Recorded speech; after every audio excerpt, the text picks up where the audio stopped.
నమస్కారం అండి.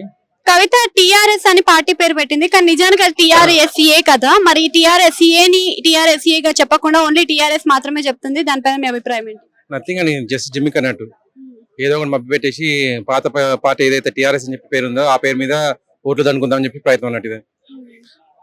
కవిత గారు ఈ పార్టీ అయితే పెట్టింది కానీ ఈ పార్టీ పోటీ అనేది ఎవరి మీద చేస్తుంది, మనకు మెయిన్ కావాల్సింది అది.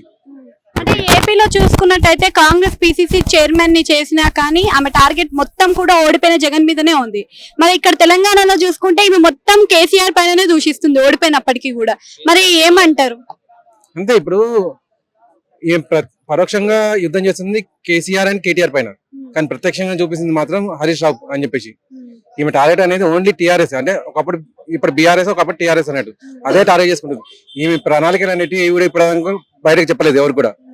ఈమె మాట్లాడే పద్ధతి మొత్తం చూస్తే మాత్రం కేసీఆర్, కేటీఆర్, హరీష్ రావు వీళ్ళతో కుమ్ముడు అట్లా చూపిస్తుంది. ఆమెను కావాలని బయటకు వెళ్ళబట్టినట్టు ఈమె మీద సత్యపూస అన్నట్టుగా బిహేవ్ చేస్తుంది. ఈమె లిక్కర్ స్కామ్ అనేది ఇరుక్కోకపోయి ఉంటే టీఆర్ఎస్ పేరు ఇంకా చాలా ఉండేది. ఈమె లిక్కర్ స్కామ్ ఇరుక్కోవడం వల్ల వాళ్ళు కూడా బయటకు వచ్చి చెప్పుకోలేకపోయినారు. దాని నుంచి చెప్పి వాళ్ళు ఆమెను బయటకు వెళ్ళబట్టారు. ఆ కక్షతో మాత్రమే ఈమె వాళ్ళ మీద వ్యతిరేకంగా టీఆర్ఎస్ అని చెప్పి పెట్టింది. ఈ ఒరిజినల్ టీఆర్ఎస్ అనేది తెలంగాణ రాష్ట్ర సమితి పార్టీ. ఈమె పెట్టిన పార్టీ పేరు తెలంగాణ రాష్ట్ర సేన అని చెప్పేసి.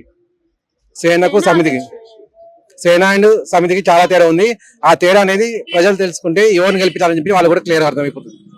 అంటే మరి దీని వల్ల ఆమె లబ్ధి పొందే అవకాశం ఉందంటారా ఫ్యూచర్ లో? మరి పేరు వల్లనైనా ఖచ్చితంగా. ఇప్పుడు సూర్యాపేటలో నేను ఒకసారి ఎలక్షన్ రిజల్ట్ చూసినప్పుడు బీజేపీ నాయకుడు అక్కడ క్లియర్ గెలిచేవాడు. కాకపోతే ఆయన తీసుకున్న గుర్తు ఏంటంటే కారు గుర్తు, సారీ ఆటో గుర్తు. ఆటో గుర్తు తీసుకున్నాడు. ఆ ఆటో గుర్తు వేరే పార్టీ కూడా తీసుకున్నాడు.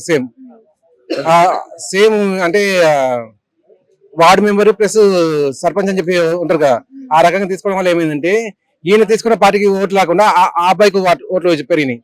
అంటే ఆ రకంగా జిమ్మక్ అనేది ఇక్కడ కూడా జరుగుతుంది అన్నట్టు. మెయిన్ టీఆర్ఎస్ కి ఏమైతే ఓట్లు పడాలనో ఆ మెయిన్ టీఆర్ఎస్ పడకుండా ఈ తెలంగాణ రాష్ట్ర సైనిక పడే ఛాన్సెస్ ఉంది.